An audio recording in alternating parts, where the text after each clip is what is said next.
நிம்மதி property management. Contact 7667008999. நலம் தரும் நல்லார் சித்த மருத்துவமனை. இதய நோய், சர்க்கரை நோய், பக்கவாதம், சிறுநீரக பிரச்சனை, தண்டுவடம் மற்றும் மூட்டு பிரச்சனைகளுக்கு மிகச்சிறந்த மருத்துவமனை. கிருஷ்ணகிரி, சென்னை மற்றும் மதுரை. தொடர்புக்கு 8807666117 மற்றும் 8807666118. ஒரு ஓட்டு என்னதான் செய்துவிட போகிறது என பலரும் கருதலாம். ஆனா ஒரு ஓட்டு இந்திய மக்களவையில் ஆட்சியை கவிழ்த்திருக்கிறது. உலகின் பல இடங்களில் திருப்பங்கள் ஏற்பட வழிவகை செய்திருக்கிறது. அதனால்தான் 100% வாக்குப்பதிவை வலியுறுத்தி விழிப்புணர்வுகள் ஏற்படுத்தப்பட்டு வருகின்றன. தொடர்ச்சியாக 20 ஆண்டுகள் எம்எல்ஏவாக கோலோற்றிய பெரிய கருப்பனின் வெற்றியை ஒரு ஓட்டு மாற்றியிருக்கிறது. ஒரு ஓட்டில் பெரிய கருப்பன் தோல்வி அடைந்தது எப்படி? திருப்பத்தூரில் திக் திக் நிமிடங்கள் எப்படி நடந்தது? வெற்றியை தீர்மானித்த வாக்கு எது? இது போன்ற சம்பவங்கள் தமிழ்நாட்டில் இது மட்டுமா, இல்ல இதற்கு முன்பாக நடந்திருக்கிறதா அப்படின்றத பார்க்கலாம். சிவகங்கை மாவட்ட திமுகவின் முகமாக இருந்து வருபவர் தான் பெரிய கருப்பன். மாவட்ட செயலாளர், அமைச்சர் பொறுப்புகளை வகித்தவர். முன்னாள் அமைச்சர் தா கிருஷ்ணனின் ஆதரவாளராக பெரிய கருப்பன் அறியப்பட்டார். திமுகவில் கிளை, ஒன்றிய, மாவட்ட பொறுப்புகளை வகித்த அவர் 2006ஆம் ஆண்டில் முதல் முறையாக திருப்பத்தூர் தொகுதி சட்டசபை தேர்தலில் போட்டியிட்டார். அவரை எதிர்த்து நின்ற அதிமுக வேட்பாளர் ஒய் கார்த்திகேயனை கிட்டத்தட்ட 17,873 வாக்குகள் வித்தியாசத்தில் தோற்கடித்து முதல் முறையாக எம்எல்ஏவாக பதவியேற்றார். அறநிலைத்துறை அமைச்சராகவும் பொறுப்பு வகித்தார். 2011ஆம் ஆண்டு தேர்தலில் திமுக தோல்வியடைந்து எதிர்க்கட்சி அந்தஸ்தையும் இழந்தது. திமுக சார்பில் குறிப்பிட்ட சிலரே எம்எல்ஏவாக வெற்றி பெற்றனர். அவர்களில் பெரிய கருப்பனும் ஒருவர். அந்த தேர்தலில் தன்னை எதிர்த்து போட்டியிட்ட அதிமுக வேட்பாளர் ராஜ கண்ணப்பனை 1584 ஓட்டுகள் வித்தியாசத்தில் தோற்கடித்தார். 2016ஆம் ஆண்டு தேர்தலில் தன்னை எதிர்த்து நின்ற அதிமுக வேட்பாளர் அசோகனை 42,004 வாக்குகள் வித்தியாசத்தில் வென்றார். 2021ஆம் ஆண்டு நடந்த சட்டசபை தேர்தலில் அதிமுக வேட்பாளர் மருது அழகுராஜ் 66,308 வாக்குகள் பெற்றார். அவரை காட்டிலும் 37,374 ஓட்டுகள் கூடுதலாக பெற்று திருப்பத்தூர் தொகுதியில் 4வது முறையாக பெரிய கருப்பன் வெற்றி பெற்றார். இதன் மூலம் 2021ஆம் ஆண்டிலிருந்து 2026ஆம் ஆண்டு வரை திமுக ஆட்சியில் முதலில் ஊரக உள்ளாட்சித்துறை அமைச்சராக இருந்தவர். பின்னர் அமைச்சரவை மாற்றத்தால் கூட்டுறவுத்துறை அமைச்சராக பொறுப்பு வகித்தார். இந்த தேர்தலில் 5வது தொடர் வெற்றியை எதிர்நோக்கி மீண்டும் திருப்பத்தூர் தொகுதியில் போட்டியிட்டார்.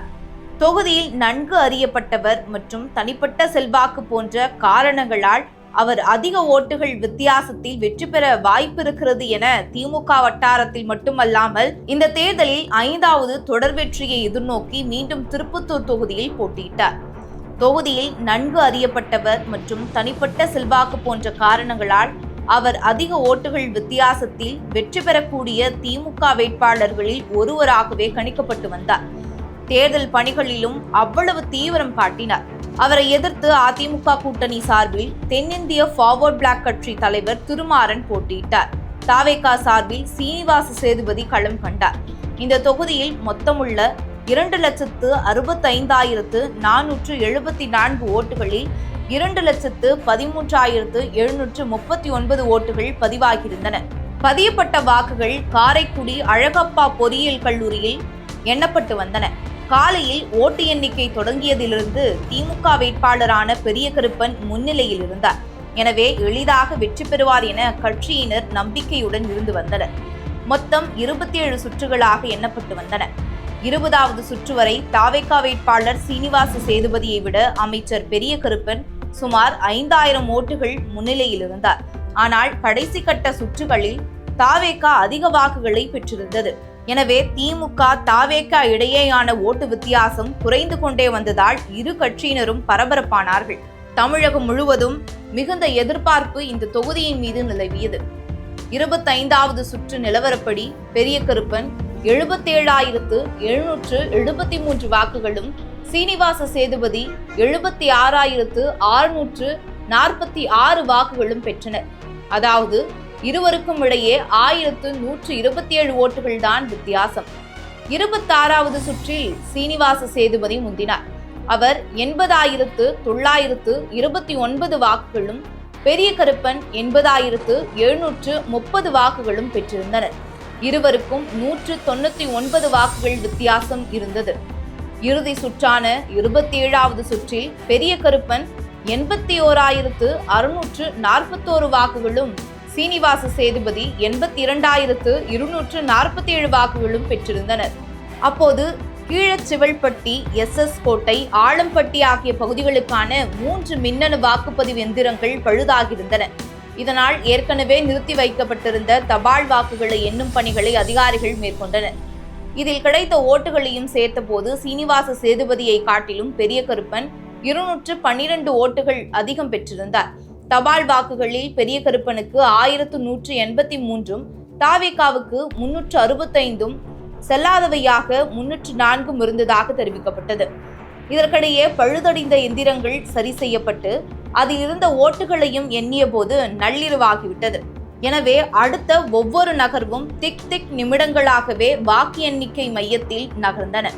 திமுக வேட்பாளர் பெரிய கருப்பன், தாவேகா வேட்பாளர் சீனிவாச சேதுபதி ஆகியோர் தங்கள் ஆதரவாளர்களுடன் நின்று உன்னிப்பாக கவனித்துக் கொண்டிருந்தனர். இறுதியாக தாவேகா வேட்பாளர் சீனிவாச சேதுபதி 83,375 ஓட்டுகளும், திமுக வேட்பாளர் பெரிய கருப்பன் 83,374 ஓட்டுகளும் பெற்றதாகவும், ஒரு ஓட்டு வித்தியாசத்தில் பெரிய கருப்பன் தோல்வியடைந்ததாக தெரிவிக்கப்பட்டது. இதனை ஏற்க மறுத்த பெரிய கருப்பனும் திமுகவினரும் கடைசியாக எண்ணிய 3 வாக்கு பெட்டிகளில் உள்ள ஓட்டுகளை மீண்டும் எண்ண வேண்டும் என குரல் எழுப்பினர். அதன் பேரில் தேர்தல் அதிகாரிகள் அந்த 3 பெட்டிகளை மீண்டும் எண்ணினர். அப்போதும் இருவர் பெற்ற வாக்குகளில் ஒரு ஓட்டு வித்தியாசத்தில் தமிழக வெற்றிக் கழக வேட்பாளர் முன்னிலை பெற்றது தெரிய வந்தது. இதையடுத்து அங்கிருந்த பெரிய கருப்பன் ஆதரவாளர்கள் எதிர்ப்பு தெரிவித்தனர். தொடர்ந்து இழுபறி நீடித்தது. இந்த தகவல் அறிந்ததும் அங்கு காரைக்குடி தொகுதி தாவேகா வேட்பாளர் டாக்டர் பிரபு வந்தார். அவரையும் ஆதரவாளர்களையும் வெளியேறும்படி திமுகவினர் வலியுறுத்தினர். இதனால் நள்ளிரவு 1:30 மணியளவில் அவர்கள் அங்கிருந்து புறப்பட்டு சென்றனர்.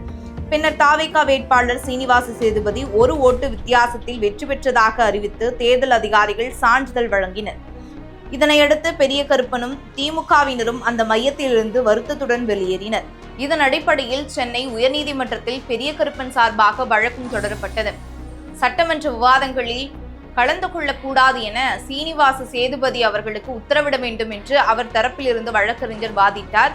அதன் அடிப்படையில் கடந்த மே 13ஆம் தேதி தாவேகா அரசு மீது நம்பிக்கை வாக்கெடுப்பு நடைபெற்றது. இதில் சீனிவாச சேதுபதி கலந்து கொள்ளக்கூடாது, இந்த வழக்கு முடியும் வரை அப்படின்னு உயர்நீதிமன்றம் உத்தரவிட்டிருந்தது. இதனை எதிர்த்து உச்சநீதிமன்றம் வரை தாவேகா தரப்பு சென்றிருக்கிறது. அடுத்த கட்டமாகத்தான் இந்த வழக்குல என்ன நடக்குது அப்படின்றத நம்மளால கணிக்கவே முடியும். சரி, இது போல அதிசய சம்பவம் தமிழ்நாட்டில் இப்பதான் நடக்குதா அப்படின்னு பார்த்தோம்னா கிடையாது. அன்று சிவசாமி அப்படின்னா இன்று சீனிவாச சேதுபதி. அதாவது கடந்த 1980ஆம் ஆண்டு சட்டசபை தேர்தலில் இது போன்ற ஒரு அதிசய சம்பவம் நடந்தது. இளையான்குடி தொகுதியில் போட்டியிட்ட கம்யூனிஸ்ட் வேட்பாளர் 34,437 வாக்குகள் பெற்றார். அவரை எதிர்த்து போட்டியிட்ட திமுகவின் மலைக்கண்ணன் 34,381 வாக்குகள் பெற்று 56 வாக்குகள் வித்தியாசத்தில் தோல்வியடைந்தார். ஆனால் மலைக்கண்ணன் வாக்கு எண்ணிக்கையில் குளறுபடி இருக்கிறது என்று கூறி கோர்ட்டில் வழக்கு தொடர்ந்தார். கோர்ட் உத்தரவுப்படி எண்ணப்பட்ட மறுவாக்கு எண்ணிக்கையில் ஒரு வாக்கு வித்தியாசத்தில் சிவசாமி வெற்றி பெற்றார். அவரை அப்போது எல்லோடு ஒத்தை ஓட்டு சிவசாமி என்று அழைப்பார்களாம். சரி, நடந்து முடிந்த இந்த சட்டமன்ற தேர்தல்ல அதிக வாக்கு வித்தியாசத்துல யாரு வெற்றி பெற்றிருக்கா, குறைந்த வாக்கு வித்தியாசத்துல யார் வெற்றி பெற்றிருக்கிறா அப்படின்றத பார்க்கலாம். முதல்ல அதிக வாக்கு வித்தியாசம். எடப்பாடி பழனிசாமி அவர்கள் எடப்பாடி தொகுதியில 98,110 வாக்குகள் வித்தியாசத்துல வெற்றி பெற்றிருக்கிறார். அதுவே தாவேகாவின் சார்பாக சரவணன் அவர்கள் சோழிங்கநல்லூர்ல போட்டியிட்ட போது 96,780 வாக்குகள் வித்தியாசத்துல வெற்றி பெற்றிருக்கிறார். விஜய் பிரபு அவர்கள் மாதாவரத்துல தாவேகாவின் வேட்பாளர் 94,985 வாக்குகள் வித்தியாசத்துல வெற்றி பெற்றிருக்கிறார். ஆவடி தொகுதியில தாவேகாவின் வேட்பாளர் ரமேஷ்குமார் அவர்கள் 76,311 வாக்குகள் பெற்று வெற்றி பெற்றிருக்கிறார். சேலம் மேற்கு தொகுதியில தாவேகாவின் வேட்பாளர் லட்சுமணன் அவர்கள் 74,867 வாக்குகள் வித்தியாசத்துல வெற்றி பெற்றிருக்கிறார். இப்ப குறைந்த வாக்கு வித்தியாசத்துல யார் வெற்றி பெற்றிருக்கிறாங்க அப்படின்னு பார்க்கலாம். முன்கூட்டியே நம்ம சொன்ன மாதிரியே திருப்பத்தூர்ல சீனிவாச சேதுபதி அவர்கள் ஒரு ஓட்டு வித்தியாசத்துல வெற்றி பெற்றிருக்கிறாரு.